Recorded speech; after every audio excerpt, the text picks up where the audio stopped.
भोजपुरी के कुछ कलाकार लोग तो कुत्ता बिलार के भी जन्मदिन के बधाई देवे खातिर समय निकाल लेला, लेकिन इतना बड़े स्टार के फिल्म जब आइल तो 2 लाइन बोले में का दिक्कत रहे, बोल सकत रहे।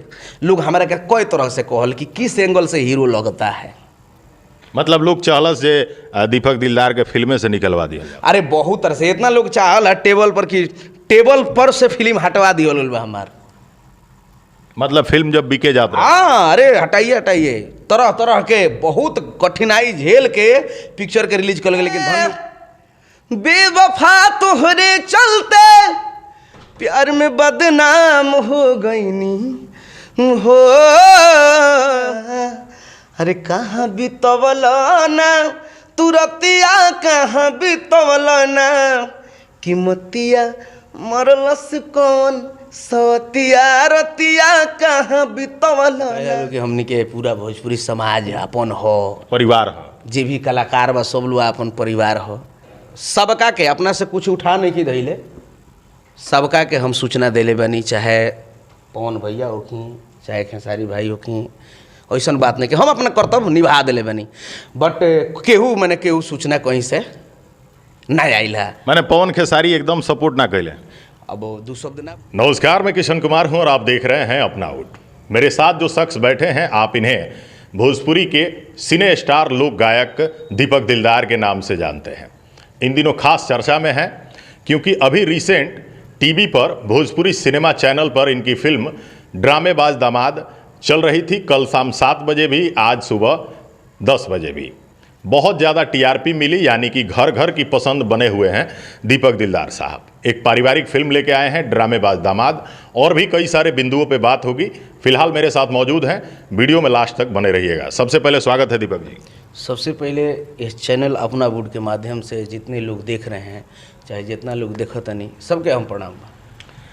फिल्म आइल बा, बड़ा लोग पसंद कर रहा बा, भोजपुरिया दर्शक लोग के का कहो जी। सबसे तो पहले जे भी हमार गार्जियन स्वरूप श्रोता रूपी गार्जियन जे भी बानी, सबके दोनों हाथ जोड़ के प्रणाम करतनी। जे हमारा गाना के प्यार दुलार जैसे देहनी, वैसे ही अनगिनत गाना रतिया कहाँ बितौल, रजो हेहर भैले 1 2 3, चालू कदम मशीन, बेवफा तोरे चलते प्यार में बदनाम हो गई। ऐसा कोई जिला नहीं जो भोजपुरियों से हिला नहीं, डॉक्टर साहेब दी ही दवाई, अनगिनत तमाम गाना के, ये अंजनी के बबुआ बोला बोला आदि वरदान, राम जी के ले खबरिया चल भैले लंका नगरिया, हनुमत के देखी सीता जी के नैना निर्वा ढरे राम, अखंड स्ट्याम, माने तमाम गाना हम गौनी। सब गाना के प्यार दुलार हमारे जगह मिलल। वैसे ही पिक्चर हमारे ड्रामेबाज दामाद और 2-4 गो पिक्चर और भी बा, सबके प्यार दुलार लोग दे रहल बनी। अब आप सबके बीच में भोजपुरी सिनेमा पे घर घर में ये पिक्चर के देखल जा रहल बा। दीपक जी, बीच में थोड़ा सा माहौल गर्म हो गई रहे कृष्णा बेदर्दी गीतकार के लेके जी, वहाँ के एगो गाना और खेसारी जी से गवा दिली। हाँ, उ गाना के टाइटल सभे जानत भी बा। हाँ। सेंट के सीसी बड़ा वायरल भी भई रहे, लेकिन ओकर बदला दीपक जी सावन में ले लेले। दीपक जी के अपन गाना सेंट के सीसी बाबा धाम वाला आ गई। एक लाइन हो जाओ पब्लिक खातिर। चलते डगरिया न हो थकान हो, बाबा भोले दानी के महिमा महान हो। अरे बोलो थम सम पियबू की माजा, तो मैं कहतिया हर सेंठ के सीसी ढर कवल डगर गम कवल ए राजा।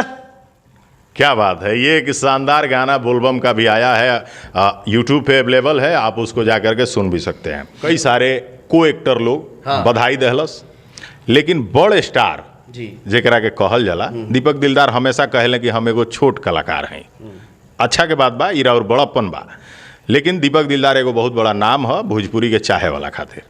जितना भी बड़ स्टार बाड़े, जे मैंने अपना के ट्रेनिंग स्टार और भी कई तरह के स्टार कहले, उ लोग बधाई ना दिल से दीपक दिलदार से कोनो मतभेद तो नहीं है। देखिए, सबसे बड़ बात ये बा कि हमारा कबो कबो हंसी आवेला, हंसी ये बात से आवेला कि कहे लो कि हमनी के पूरा भोजपुरी समाज अपन हो, परिवार हो, जे भी कलाकार बा सब लोग अपन परिवार हो।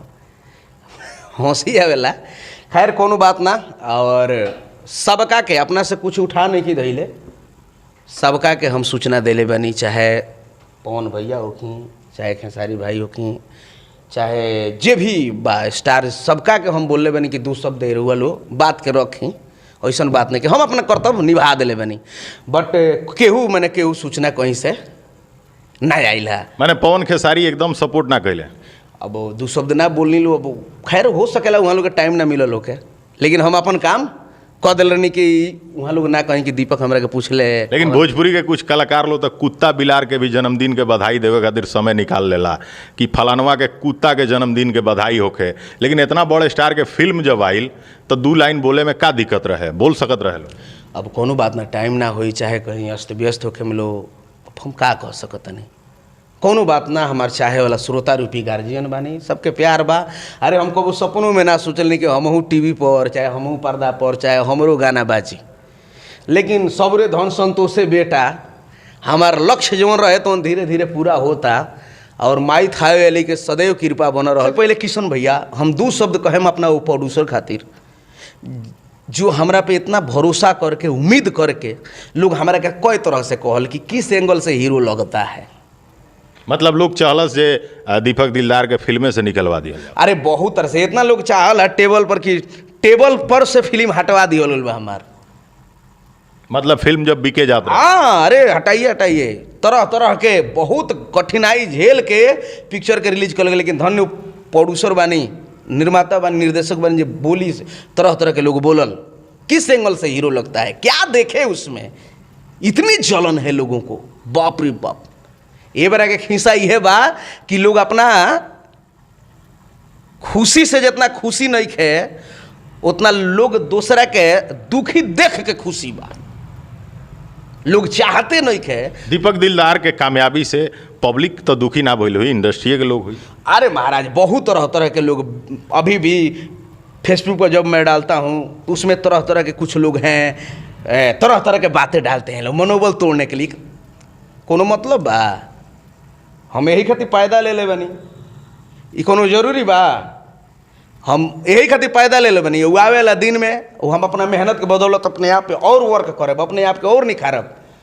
कौन उम्मीद ना रहे आज खड़ा बानी, लेकिन हम प्रोड्यूसर आरपी यादव जी के बहुत बहुत धन्यवाद देहब कि हमरा ऐसा छोट कलाकार पे, हमरा ऐसा लोग कहे कि किस एंगल से हीरो लगता है, वैसे कलाकार पे उनको भरोसा करना, उम्मीद करना, एक देखना, ये बहुत बड़ी बात है। तो मैं आजीवन उनका ऋणी हूँ।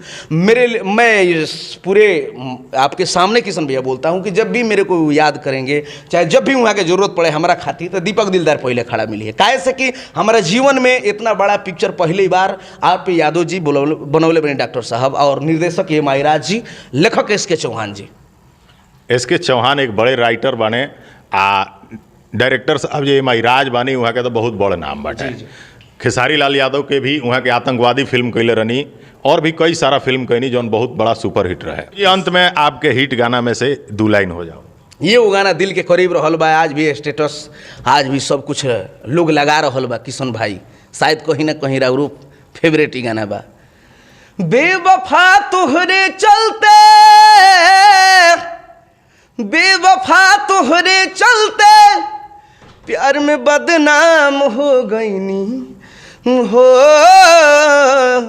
प्यार में बदनाम हो गईनी, झूठों के वादा कैलू, झूठों के क्रिया खैलू है, जियते नीलाम हो गईनी है, प्यार में बदनाम हो गईनी।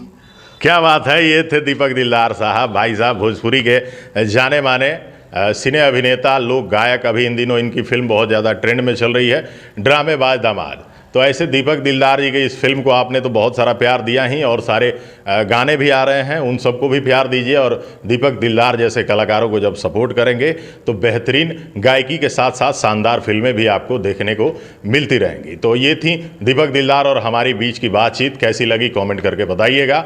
अगली वीडियो में दिखाएंगे कुछ और, मिलवाएंगे भोजपुरी इंडस्ट्री की किसी और बड़ी हस्ती से। तब तक के लिए नमस्कार, धन्यवाद।